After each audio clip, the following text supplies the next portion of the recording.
ہمارا شان رمضان ہے، مومنوں کے دل کا اجالا شان رمضان، شان رمضان، شان رمضان،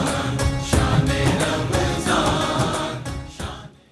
جی خوش آمدید ناظرین، خیر مقدم ہے آپ کا بزم علماء میں ملک پاکستان کے مستند اور بہترین علماء کرام الحمدللہ عربی کیو ٹی وی کا پینل ہے، جن میں مفتی محمد سہیل رضا امجدی صاحب، مفتی احسن نوید نیازی صاحب اور مفتی احمد سعید نورانی صاحب، تینوں حضرات کو میں ویلکم کرتا ہوں۔ ناظرین کرام، میں اکثر ایک بات کہا کرتا ہوں کہ بڑے بوڑھے کہتے ہیں کہ پیسہ کیا سینے پر رکھ کے قبر میں لے کے جاؤ گے؟ میں یہ کہتا ہوں کہ وہ پیسہ جو آپ نے اللہ کی راہ میں خرچ کیا، جو آپ نے اللہ کو دیا، وہ آپ کے ساتھ قبر میں بھی جائے گا، وہ حشر تک آپ کے لیے مشعل راہ بنے گا، وہ آپ کے لیے مددگار ہوگا، وہ آپ کے گناہوں کے بوجھ کو آپ سے کم کرے گا، وہ آپ کے اوپر یہ جو زندگی بھر کی غفلت کی چادر تنی ہوئی ہے اس کو آپ کے سر سے اتارے گا، اور آپ کے لیے بہت سہولت کار بنے گا وہ پیسہ جو آپ نے اللہ کو دیا، اللہ کے نام پر دیا۔ میں اکثر یہ بات کہتا ہوں کہ جب زکوٰۃ کی بات آتی ہے تو فرض ہے زکوٰۃ چونکہ مال کو ہلاک بھی کر دیتی ہے اور زکوٰۃ ادا کرنی ہوتی ہے، مال کا میل ہوتی ہے۔ میں کہتا ہوں لوگوں سے کہ یہی وہ میل ہے جو تمہارے گناہوں کے میل کو اتارنے میں کام آئے گا۔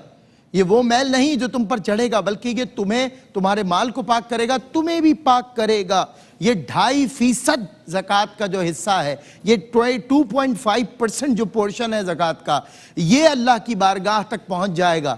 اور باقی 97.5 جو آپ کا پرسنل ہے وہ یہیں رہ جائے گا، فنا ہو جائے گا، اس کے پیچھے لوگ لڑتے رہیں گے۔ مگر جو 2.5% تم نے اللہ کو دے دیا، اللہ اکبر، وہ قبر سے لے کر حشر تک تمہارے کام آئے گا۔ تو انشاءاللہ آج زکوٰۃ کے موضوع پر ہم بات کریں گے۔ زکوٰۃ فرض ہے ہر بندہ مومن پر، اس سے روگردانی کرنا یہ انسان کے نہ صرف بخل کی علامت ہے بلکہ اس کے ایمان کے بھی بخل کی علامت ہے، کہ وہ ایمان میں بھی کمزور ہے اور وہ بخیل بھی ہے کہ وہ زکوٰۃ کے معاملے سے روگردانی یا ہیلے بہانے کر کے ادھر ادھر ہوتا ہے۔ بہرحال آغاز کرتے ہیں مفتی محمد سہیل رضا امجدی صاحب کے ساتھ۔ مفتی صاحب قبلہ، زکوٰۃ کی فرضیت قرآن اور حدیث کی روشنی میں ارشاد فرمائیے۔ بسم اللہ۔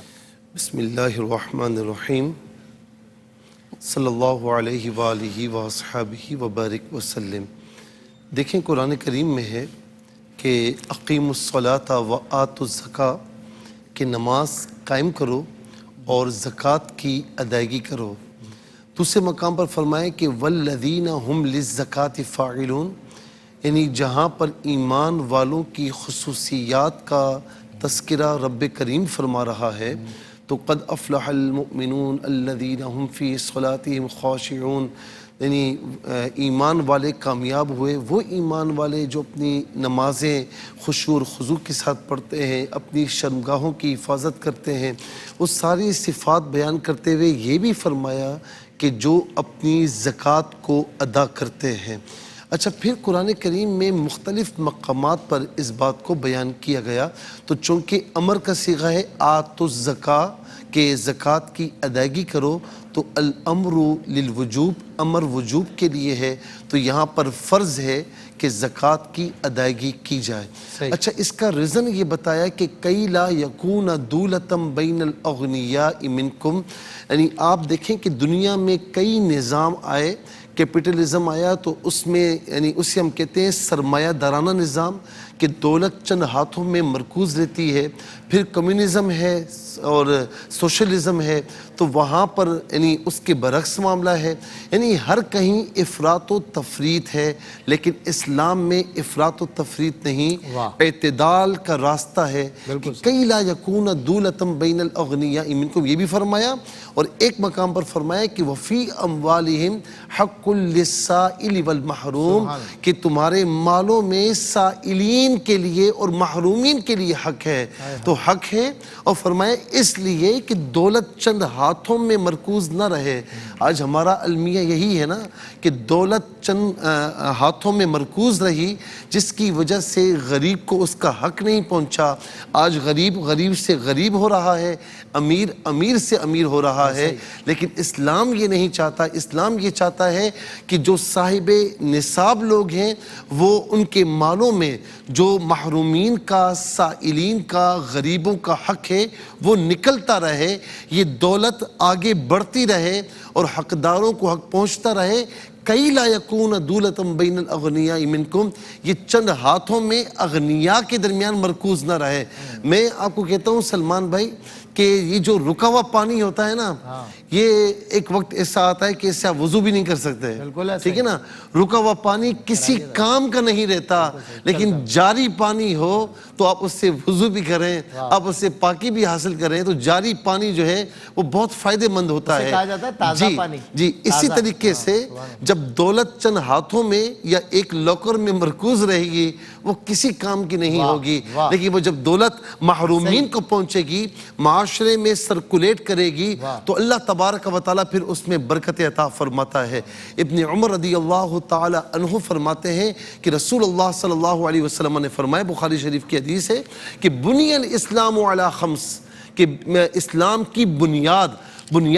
سلمان بھائی وہ ہوتی ہے کہ جس پر پوری بلڈنگ قائم ہوتی ہے، تو فرمایا کہ اسلام کی جو بلڈنگ ہے وہ 5 چیزوں پر ہے۔ وہ 5 چیزیں کون کون سی ہیں؟ شہادت اللہ الہ الا اللہ وان محمد رسول اللہ، شہادت دینا اس بات کی کہ اللہ کے سوا کوئی معبود نہیں، محمد صلی اللہ علیہ وسلم اللہ کے بندے اس کے رسول ہیں۔ پھر فرمایا کہ اقام الصلاۃ، نماز کو قائم کرنا، ایتاء الزکوٰۃ، زکوٰۃ کی ادائیگی کرنا۔ پھر فرمایا کہ صوم رمضان، رمضان کی روزے رکھنا، وحج البیت، اور بیت اللہ کا حج کرنا اگر استطاعت ہو۔ تو یہ زکوٰۃ اللہ تبارک و تعالیٰ نے مسلمان صاحب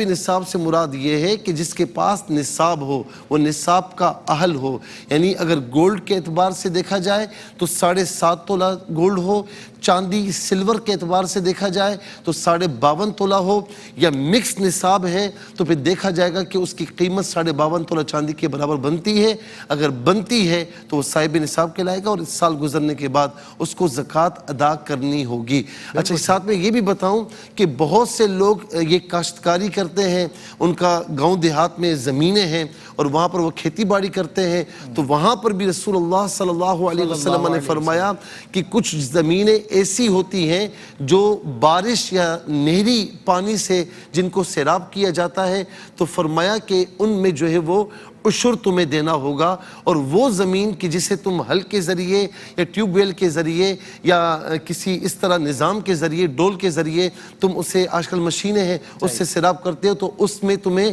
نصف عشر دینا ہوگا، یعنی جب بھی فصل کی کٹائی ہوگی تو تمہیں عشر یا نصف عشر دینا ہوگا۔ اسی طریقے سے وہ جانور جو خاص طور پر سائمہ کہلاتے ہیں، یہ گاؤں دیہات والے چونکہ ان چیزوں میں زیادہ ہوتے ہیں، انہیں معلوم ہوتا ہے، جو پورے سال یا سال کا اکثر حصہ چرتے ہوں اور لوگ اس سے مختلف منافع حاصل کرتے ہوں پالنے والا، تو اس میں فرمایا کہ اگر بکریاں اس سے رکھی ہیں، بکرے اور بکریاں رکھی ہوئی ہیں، تو فرمایا کہ 40 سے کم میں کوئی زکوٰۃ نہیں۔ جب 40 بکرے یا بکریاں ہو جائیں تو اس میں ایک بکرا یا ایک بکری جو ہے وہ بطور زکوٰۃ دے گا۔ اسی طریقے سے گائیں رکھی ہوئی ہیں تو 29 گائیں تک کوئی زکوٰۃ نہیں، 30 گائیں ہو جائیں گی تو پھر اس میں ایک سال کا بچڑا یا بچیا جو ہے اللہ تعالیٰ کی بارگاہ میں زکوٰۃ میں دینا ہوگا۔ 40 گائیں ہو جائیں تو 2 سال کا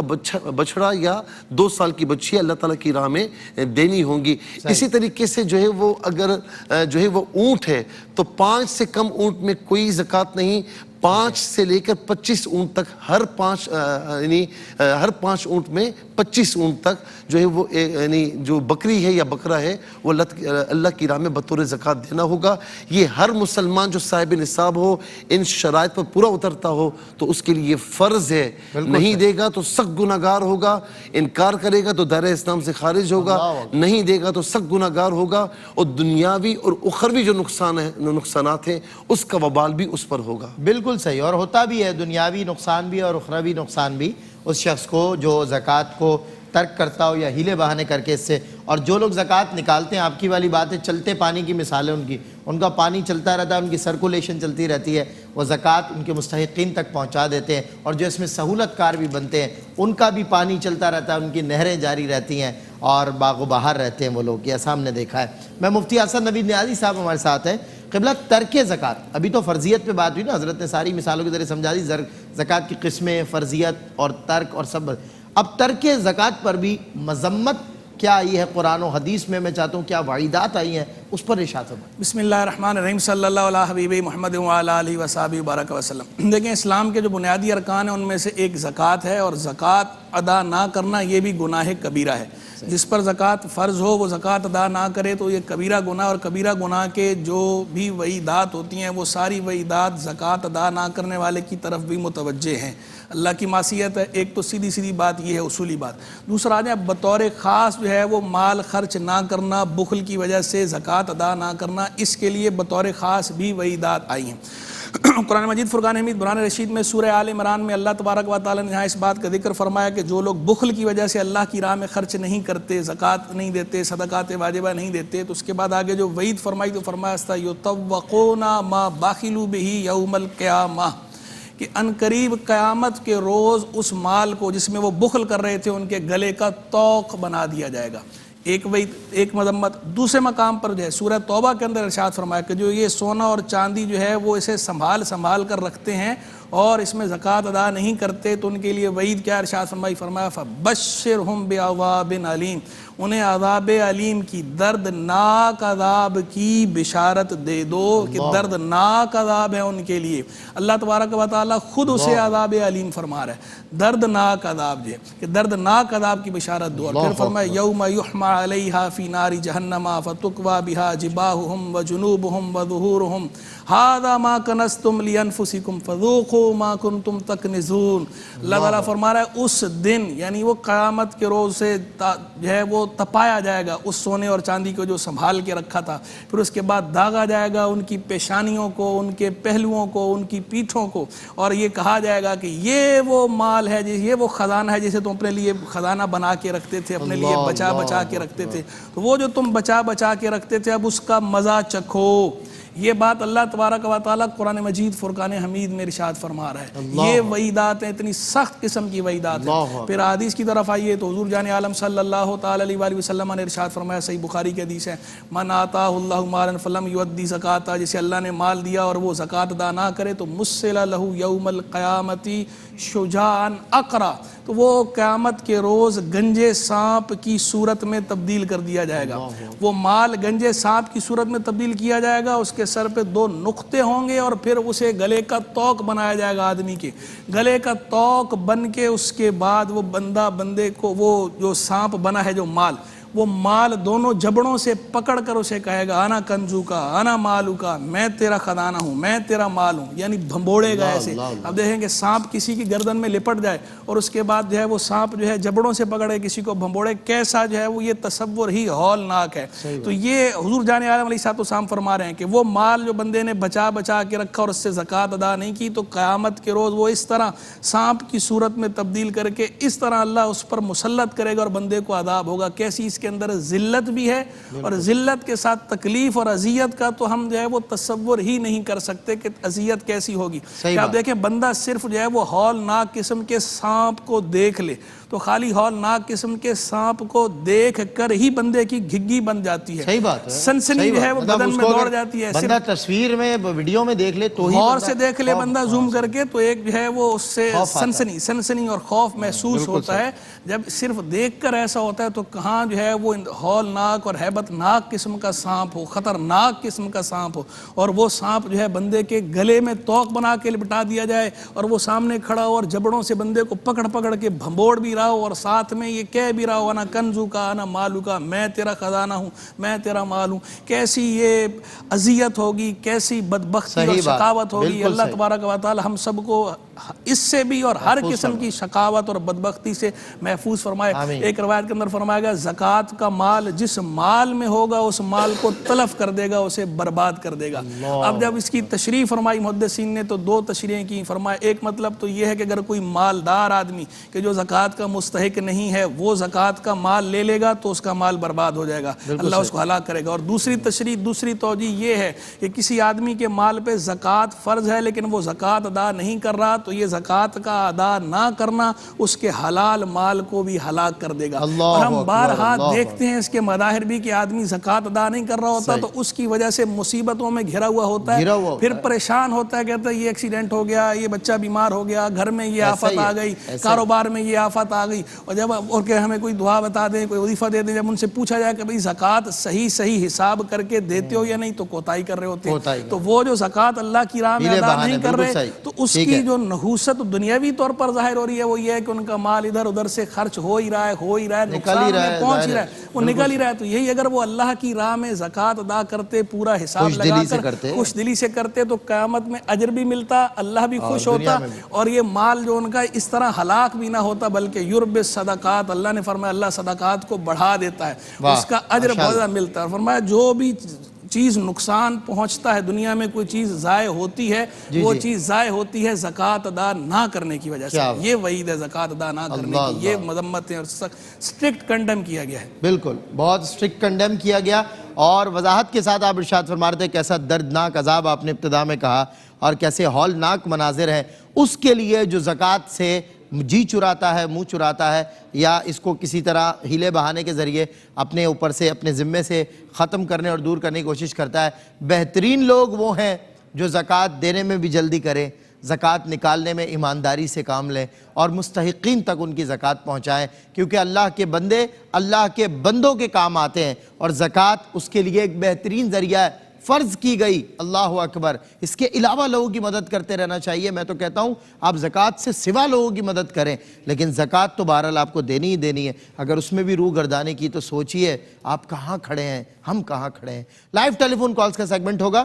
بریک لے رہا ہوں، یہ ٹیلی فون نمبرز آپ کو نظر آ رہے ہیں، آپ کال اٹھائیے، فون کیجئے، سوال کیجئے، سوال آدھا ہوتا ہے۔ علماء کرام انشاءاللہ بریک میں بھی آپ کی کالز لیں گے، سوالات لیں گے، اور مزید آپ کی لائیو ٹیلی فون کالز اور سوالات انشاءاللہ بریک میں بھی اور بریک کے بعد۔ اتنا ہمارا اتنا تمہارا شان رمضان